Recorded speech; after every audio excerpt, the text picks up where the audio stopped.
Doctor साहब, जो जमहूरी रवैये होते हैं उसमें सियासतदान एक ही बात किया करते हैं कि इख्तलाफात अपनी जगह, लेकिन किसी भी सियासी जमात पर पाबंदी लगना किसी मसले का हल नहीं है। क्यों आप लोग चाहते हैं कि तहरीक इंसाफ पर बिल्कुल पाबंदी लगाकर और उन्हें बिल्कुल मंजर से जो है ना वो आउट कर दिया जाए? ये सिर्फ ओन चौधरी की ख्वाहिश है या पूरी आपकी पार्टी की ख्वाहिश रखती है? बिस्मिल्लाहिर्रहमानिर्रहीम।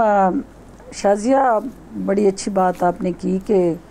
जमहूरी सोच ये तकाजा करती है कि तमाम जो सियासत के मैदान के खिलाड़ी हैं उनको एक लेवल प्लेइंग ग्राउंड मिले, लेकिन आप ख़ुद ही इस चीज़ की गवाह भी हैं और आपकी नज़रों के सामने वो तमाम मनाज़र भी रहे हैं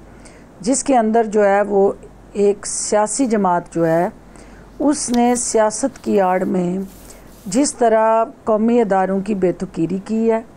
जिस तरह से कौमी असासों को तहस नहस किया है और 9 मई के दिन जिस तरह शहदा को उन्होंने ना सिर्फ उन फैमिलीज़ की बेहुरमती करके उनके सामने शहदा की उनकी दिल आज़ारी की है, बल्कि उन्होंने एक मुसलसल बयानिया जो कौमी सलामती के अदारों के ख़िलाफ़ है, जो पाकिस्तान की असास के ख़िलाफ़ है, जो पाकिस्तान के नज़रिए को चैलेंज कर रहे हैं, जो पाकिस्तान की शनाख्त को और उसके वजूद को मिटाने के लिए सरगर्म अमल है, तो वो अफराद या वो शख्सियात जो हैं उनका सियासत का अमल जो है वो मशकूक बन जाता है। डॉक्टर साहिबा, रही जहाँ तक आपकी 9 मई के वाक़यात की बात है, उसको कोई भी ज़ीशा इंसान सपोर्ट नहीं करता, ना करना चाहिए, ना कर सकता है। रही बात जो लोग इसमें मुलविस हैं, तो इदारे रियासत अपना काम कर रही है, लोगों को पकड़ा भी हुआ है, लोगों को सज़ाएं भी हो रही हैं, फिर मिलिट्री कोर्ट्स की भी बात हो रही है, तो रियासत को आप लोग अपना काम करने दें। ये जो आप लोग पटिशन लेकर सुप्रीम कोर्ट दरख्वास्त लेकर पहुंच गए हैं, ये एक ज़ाती ख्वाहिश पर मबनी लगता है कि कल को किसी को एक पार्टी पसंद नहीं आती है, उसकी मुखालिफ पार्टी है, कल को ये आपके साथ भी हो सकता है। कल को किसी को इस्तेकाम पाकिस्तान पार्टी के लोगों के चेहरे नहीं पसंद, उनकी एक्टिविटीज़ नहीं पसंद, वो उनसे बर्दाश्त ही नहीं है कि वो सियासी मैदान में खेलें। आप लोगों के साथ ही हो सकता है, ये पीपल्स पार्टी के साथ हो सकता है, ये नून लीग के साथ हो सकता है। हमारे पास माजी में बड़ी ऐसी मिसालें हैं जो पार्टियों ने किया और मुस्तकबिल में उनको भुगतना पड़ा। पाकिस्तान पीपल्स पार्टी, नून लीग इसकी जिंदा मिसाल है। तो क्यों आप लोग ऐसा काम करने जा रहे हैं जो कल को आपके भी गले पड़ सकता है?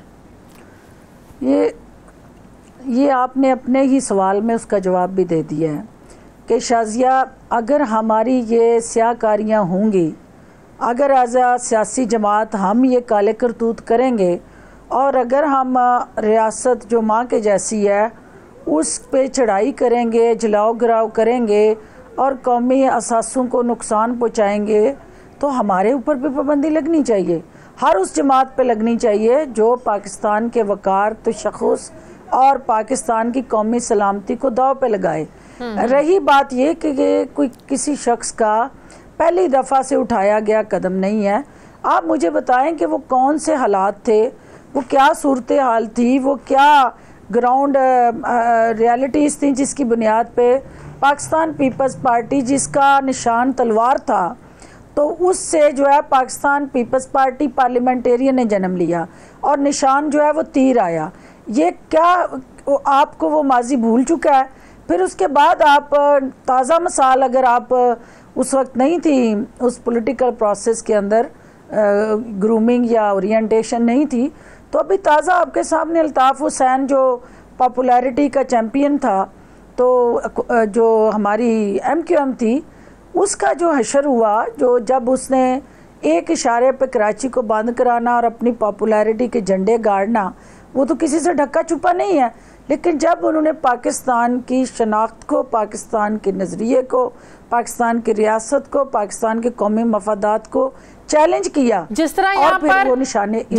पर मुस्लिम लीग से काफ लीग निकली, इसी तरह पाकिस्तान तहरीक इंसाफ के साथ भी वही कुछ हो रहा है। अगर इतना ही आप लोग चाहते हैं कि तहरीक इंसाफ का नामो निशान खत्म कर दिया जाए क्योंकि उसने बड़ा नुकसान पहुंचा दिया, बिल्कुल पहुंचाया है 9 मई के वाकयात के बाद, बिल्कुल हमारी भी ये सोच है, तो फिर आप लोगों को तहरीक इंसाफ के लोगों को वेलकम क्यों आप लोग कर रहे हैं? आप लोगों को नहीं करना चाहिए। फिर आप लोगों को ये दावे नहीं करने चाहिए कि आइंदा आने वाले दिनों में तहरीक इंसाफ के और लोग इस्तेहकाम पाकिस्तान पार्टी ज्वाइन करने जा रहे हैं, वही तहरीक इंसाफ के लोग आप लोगों की पार्टी में आके ड्राई क्लीन कैसे हो जाएंगे?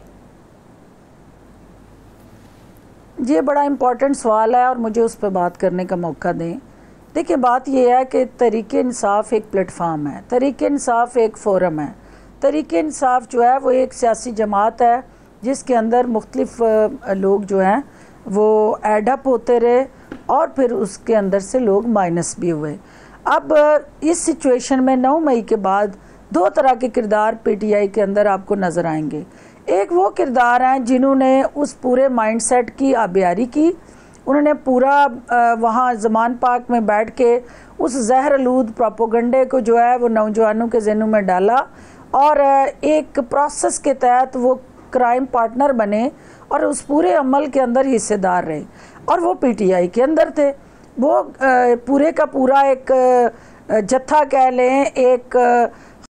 इर्द गिर्द वो यरगमाली टोला कह रहे हैं, पावर्टी को हाईजैक करके इस किस्म के वाकयात को जन्म देने वाला माइंडसेट। ज़मान पार्क में कौन कौन बैठता था? कौन भी थे जो पार्टी के ज़मान पार्क में चेयरमैन तहरीक इंसाफ के करीब कौन था, कौन जाकर बैठता था, हमें सब, आपको भी पता है, हमें भी पता है। लेकिन वही लोग जब बाहर आके प्रेस कॉन्फ्रेंस करके तहरीक इंसाफ को खुदाफिज कह रहे हैं, वो लोग बिल्कुल नीट एंड क्लीन होकर आप लोगों के सामने आ रहे हैं। ये क्या वजह है? ऐसी बात नहीं है, ऐसी बात नहीं है। यही वो परसेप्शन है जो रियलिटी से मुख्तलिफ है और परसेप्शन पे आप ना प्रोग्राम करें, आप रियलिटी को देखें। रियलिटी ये है कि वो लोग जो 9 मई के वाकयात में मुलव्वस हैं, गिराव जलाओ का हिस्सा रहे हैं, जो 4 SOPs बनाए हैं, उन्होंने TOR सेट किए हैं किसी शख्स को भी उस वाकयात के साथ अलाइन करने के लिए,